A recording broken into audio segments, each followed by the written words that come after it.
Ito nga pala yung nabuksan naming men's t-shirt. Hindi ko nga malaman kung original Gucci ito kasi ginupit naman lang yung etiketa. Maaaring nangangati yung batok ng may-ari kaya tinanggal. Sa mga marunong pong tumingin yan, paki-comment naman po kung legit po. Magaganda rin tong mga nabuksan naming men's t-shirt. Ito nga pinagbabadlawan nga muna namin para naman maunat-unat at maganda naman sa picture pag kinuhanan. Korean nga lang ito pero dito mo makikita yung mga hindi mo nakikitang mga brand. At ang kagandahan nito, hindi siya big sizes dahil Korean nga lang ito. Pero dito mo makikita yung mga naglalakihang tatak ng Adidas at mga Champion. Hindi man branded ang iba, pero nakakasiguro ka na ang size nito ay naaangkop sa'yo.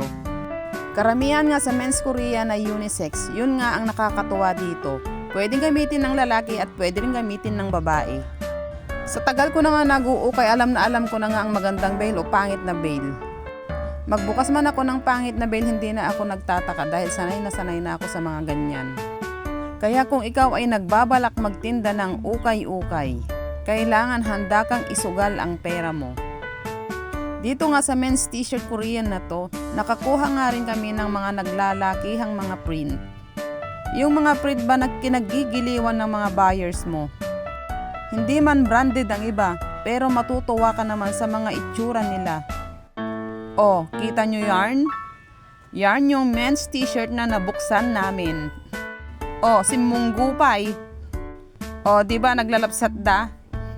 Last but not the least, adupay ata masadutak ang video, no? Salamat po sa panonood ng video ko.